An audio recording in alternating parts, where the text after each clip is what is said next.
mí era, lo que yo conocía era el modelo que Julio Mayer nos había enseñado, que era lo que funcionaba en todo el mundo, en derecho penal alemán sobre todo. Por el trabajo en la Corte Suprema yo conocía los principios procesales básicos, inspirados sobre todo en el modelo norteamericano, donde los fiscales investigan. Y en algún sentido, los jueces también tenían una visión moderna del sistema penal. Entonces, básicamente fue natural que la Fiscalía propusiera, y los jueces aceptaran, que la Fiscalía iba a investigar algunos casos. ¿Por qué? ¿Qué pasó? Al principio, cuando tomaron indagatoria a los comandantes, los jueces le dijeron a los comandantes que los iban los estaban indagando por los crímenes cometidos durante la represión, que no sabían ni cuántos eran, y que había esta lista enorme de la CONADEP. Y entonces las defensas plantearon, y yo creo que tenían razón, que de este modo no tenían derecho de defensa, porque ¿cómo se iban a defender de una acusación tan vaga? Miles de personas que estaban mencionadas por la CONADEP.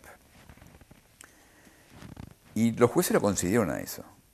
Las defensas apelaron a la Corte Suprema y los jueces, y en ese sentido también estuvieron muy bien, respetando la ley, aceptaron eso. Pero todo el mundo sabía que, bueno, la Corte Suprema posiblemente iba a decir que la defensa tenía razón, y si eso pasaba, ¿qué hacíamos? Entonces ahí surgió que la Fiscalía propuso, la Fiscalía va a presentar los casos.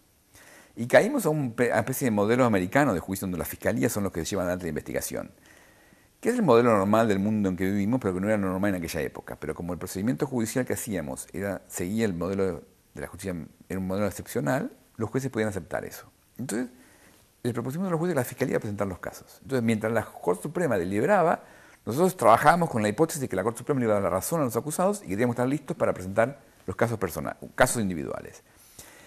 Y esto era complicado porque la ley no nos permitía decir que seleccionábamos casos. Entonces lo que hicimos fue decir, bueno, hay estos miles de casos, nosotros vamos a presentar estos casos, que son alrededor de 700, por los demás absuelvan.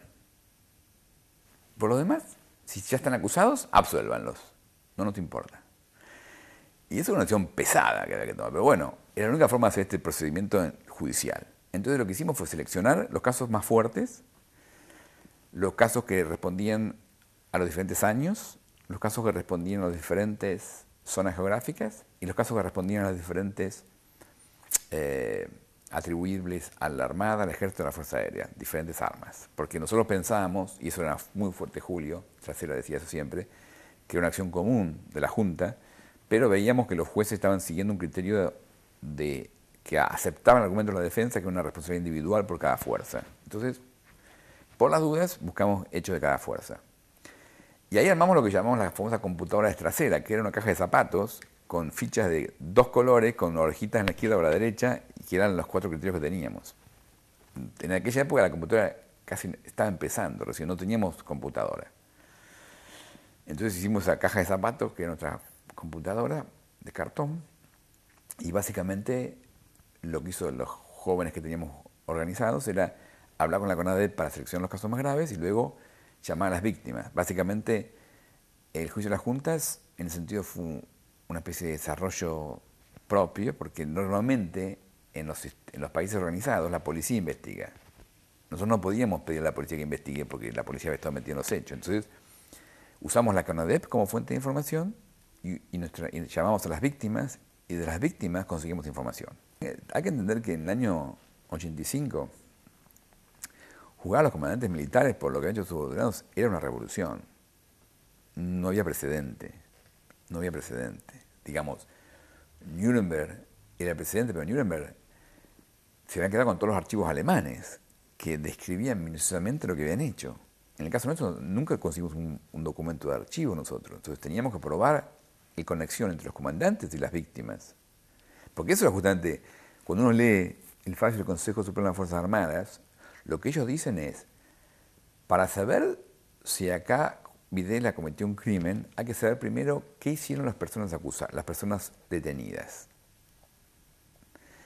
Porque implícitamente querían decir que si las personas detenidas eran guerrilleros, estaba bien lo que le habían hecho. Y luego ver quién lo había ejecutado la operación y luego ver si Videla tenía responsabilidad sobre eso. Entonces, básicamente intentaban cortar la relación entre los crímenes que más o menos ya se conocían con Videla. Entonces toda nuestra tarea era eso, era mostrar la conexión entre Videla y los acusados, digamos, y los ASTIS. sabíamos que Astiz había participado en un episodio, pero no teníamos ningún testigo que haya dicho que hizo Videla. Y ese era nuestro tema. Nuestro tema era mostrar la conexión. Entonces, esa es nuestra obsesión. Entonces, toda nuestra tarea era mostrar esa conexión. Y los demás temas que hoy uno puede decir, ¿por qué no lo hicimos? Bueno, en aquella época no era la prioridad absoluta. El juicio de la Junta fue una especie de milagro, porque gente de muy diferente extracción se juntó para reclamar. Vos pensás, la primera ley que el Congreso votado en 1983 adoptó fue dejar sin efecto la ley de autoamnistía. Esa ley la votó por consenso el Congreso. Hasta el Sogaray votó a favor. Todo el mundo votó a favor. Después, hubo muchos problemas con crear la CONADEP, ¿no? Porque los organismos querían una cosa distinta. Pero al final, la CONADEP fue central.